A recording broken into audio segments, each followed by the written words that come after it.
Започва часа по четене. Какво виждате на екрана? Кои са животните и в какво участват те? Участват в цирково представление. Знаете ли кой е най-известният български цирк? Най-известният български цирк е цирк Балкански. Този час с вас ще се запознаем с стихотворението «Цирк» от Атанас Душков. Отворете четанките на страница 20. Чуйте стихотворението. Цирк. Цирк пристигна с гимнастици, с джуджета и смешници, с папагали и мишлета, слонове и шимпанзета, кученца с биберони и мечета с панталони. Тръгвай, да не закъснеем, от сърце да се посмеем. Атанас Душков. Прочетете и вие стихотворението, за да разберете кои герои участват в цирковото представление. Натиснете пауза, докато четете.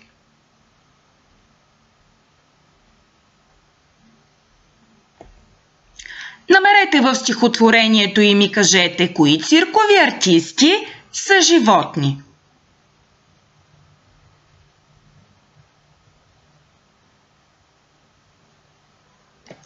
Животни са папагали, мишлета, слонове, шимпанзета, кученца, мечета. Намерете в стихотворението и ми кажете кои са хора.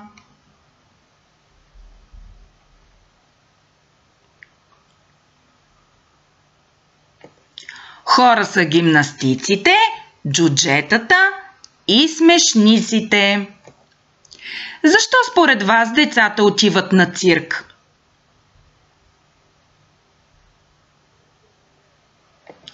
За да се посмеят и да се позабавляват. А вие ходили ли сте на цирк? Хареса ли ви? Прочетете още един път стихотворението и подчертайте във вашите четанки думичките, които завършват по еднакъв начин.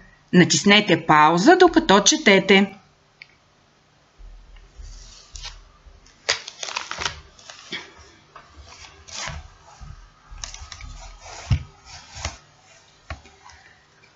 Думичките, които трябваше да подчертаете, са гимнастици, смешници, мишлета, шимпанзета, биберони, панталони.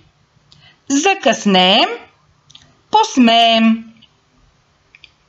Можем ли според вас да заменим думата смешници с клоуни или пък мишлета с мишки?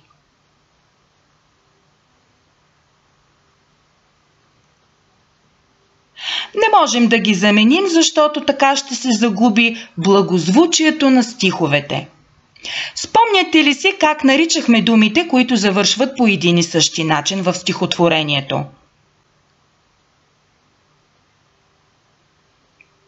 Наричат се рими. Какво е стихотворението според вас?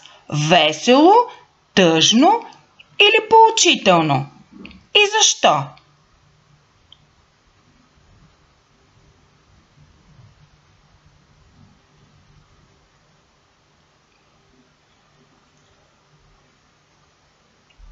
Стихотворението е весело и децата ще се посмеят и позабавляват на цирка. Разгледайте илюстрацията във вашите четанки и помислете, кого можем още да видим в цирка? Да се опитаме да включим и нови герои в цирковото представление. Разгледайте илюстрацията и ще разберете кои ще включим.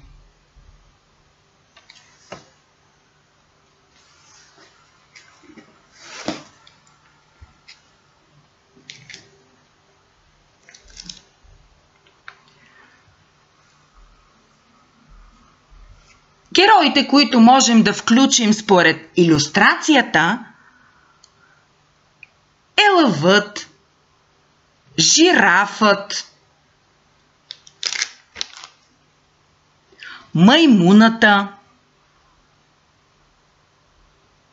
петелът. А вие кой искате да видите още в цирковото представление?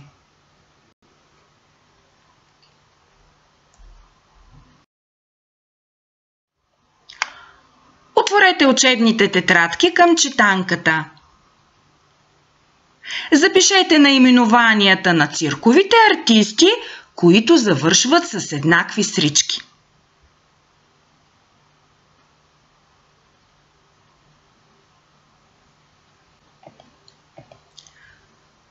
Джуджета, мишлета, шимпанзета, мечета. Задача номер 2 и 3 в учебната тетрадка по четене направете сами, снимайте и изпратете.